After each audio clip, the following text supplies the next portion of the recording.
High বন্ধুরা, দেখো আজকে আমরা সকাল সকাল চিটি ক্যাংড়া নিয়ে চলে এসেছি।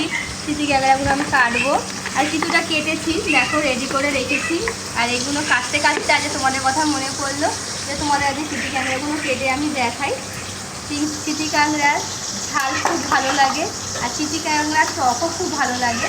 তোমরা কীভাবে চিটি ক্যাংড়া খেতে পছন্দ করো আমাকে তোমরা জানাবে, আর কমেন্ট করে জানাবে, আর লাইক করবে আমাকে, আর সাবস্ক্রাইব করতে আমাকে ভুলো না জানো। দেখো চিটি ক্যাংড়াগুলো আমরা কাটছি, এটা শুধুই কাটছি, এটাকে ধুয়ে তারপরে আরোভাবে পরিষ্কার করব, তারপরে আমরা আজকে দেখো বন্ধুরা, এই ক্যাংড়াগুলোকে সব সুন্দর করে ছাড়িয়ে আমরা রেখেছি। এবার রান্না করব, রান্নাটা দেখাবো, তোমরা একটু ওয়েট করো। দেখো কড়াইয়ে আমরা পেঁয়াজ দিচ্ছি। ফার্স্ট কড়াইয়ে পেঁয়াজ দিলাম, পরিমাণ মতো দেবে পেঁয়াজটা, তোমরা যেমন ক্যাংড়া তেমন পেঁয়াজটা দেবে। পেঁয়াজটা আর দেখো টমেটো দিচ্ছি, পেঁয়াজ আর টমেটো দিলাম।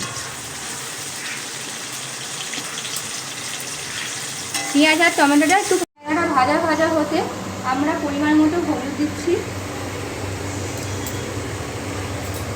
যে যেমন ঝাল খাও তোমরা পরিমাণ মতো লঙ্কা গুঁড়ো দেবে,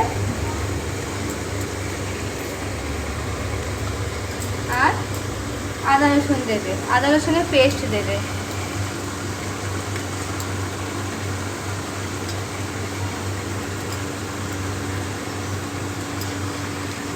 দিয়ে ভালো করে তোমরা মশলাটা ক্যাংড়ার মধ্যে দিয়ে কষাবে।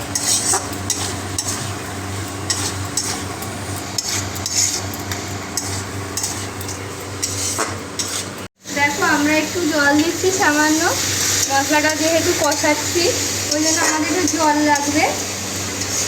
একটু জল দিয়ে একটু মশলাটাকে ভালো করে কষিয়ে তারপর একটু জল দিয়ে ঢাকা দিয়ে রেখে দেবো।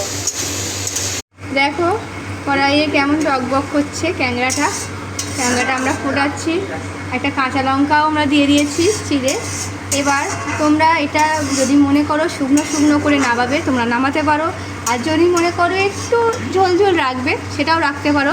দুটোই খুব টেস্টি হবে, তোমরা একবার করে খেয়ে দেখো, আর আমাকে কমেন্ট করে জানিও জিনিসটা কেমন লাগলো তোমাদের, আর লাইক শেয়ার করতে ভুলো না। দেখো বন্ধুরা, আমরা ক্যাংড়ার ঝালটা নামিয়ে দিয়েছি, কেমন লাগলো প্লিজ আমাকে বলবে তোমরা। একবার বাড়িতে তোমরা করবে, করে খাবে, আমাকে তোমরা জানাবে যে ক্যাংড়ার ঝালটা কেমন লাগবে।